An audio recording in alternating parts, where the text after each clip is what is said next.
Wanna know how old I am? Yeah, I still own these. Yikes.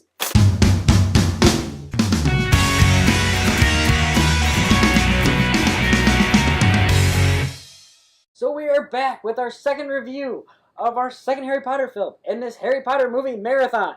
Second one is Harry Potter and the Chamber of Secrets, once again directed by Chris Columbus, same director as the first one. And in this one, Dobby the house elf comes and warns Harry that he should not go back to school. There's this danger going to be happening at Hogwarts. And when he gets to Hogwarts, sure enough, there's some danger. There's people being petrified. This Chamber of Secrets has been opened. And there's another mystery to be solved. First thing I have to start with, the fact that the score is once again amazing in this movie. John Williams, another amazing score. Have to start with that, just because we all know this. There's no point in almost even saying it, but I should say it. Next thing I have to say is, it once again feels magical. Harry, it does more magical than we see flying cars. We see him going into the Weasley house and just amazed by everything that he sees in this house. There's the flu powder that he's scared about. We see just everything. He's just still amazed by everything, and so are we as the audience. We feel even more amazed by it because he's amazed by it. The special effects, which is something that I didn't like in the first one, are a little bit better in this one. I'm happy to say that there are still moments where, yes, it's a little outdated, but for the most part, it is great. They look fantastic. The movie is a really great mystery. It honestly is. This one really ups the mystery. The first one is definitely, all of these really are kind of a mystery. There's mystery moments to it. But the mystery of who opened it, who's doing it, why can Harry hear these voices, all these things. Fantastic mystery. You really are guessing along with our main characters here. There's also Dobby in this movie. He's introduced. He looks pretty good, I think, for the most part. And at first he is kind of annoying. You know, the whole Dobby must warn Harry Potter, and then he's all banging his head on crap. A little bit annoying, I'm not going to lie. But I think by the end we come to understand why he's annoying, why he's doing the things he's doing, and he ends up being a great character. He really does. He's kind of like a dog is what he reminds me of. A dog that can talk. He's extremely loyal, he's extremely great. And having read the entire franchise, watching the movies, that last line that he speaks with Harry of when Harry says, "Dobby, make me a promise, never ever save my life again." And Dobby smiles at him.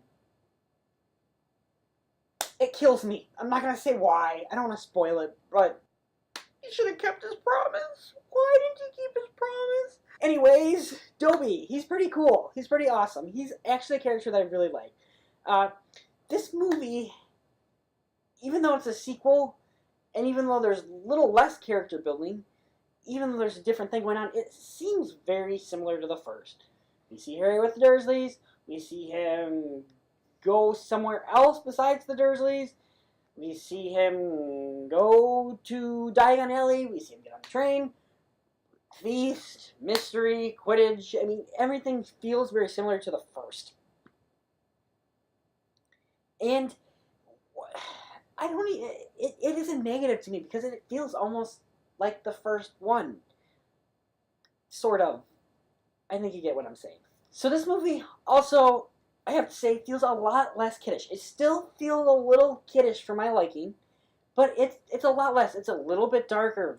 You know, the Chamber of Secrets at the end. I mean, people people are petrified and kind of starting to die. I mean, we see a lot of different things that are just crazy in this movie, and it's not as much of a kid movie. This movie is also a longer movie. This is the longest Harry Potter movie I think that there is. About 161 minutes, I think. I mean, nearly 3 hours long. And for the most part, I'm invested in this movie entirely. There are moments, yes, where it does feel long. I think a little bit could have been chopped out here and there. But for the most part, I think that it did a great job. Practical effects, once again. We have, there are moments with the basilisk that are actually practical. There are, real owls. There's all kinds of things that they do. They don't use CGI all throughout this. I mean, there's a lot of CGI, but they do their best to keep it as practically as possible. We have some new actors in this one. We have Jason Isaacs, I believe his name is, as Lucius Malfoy.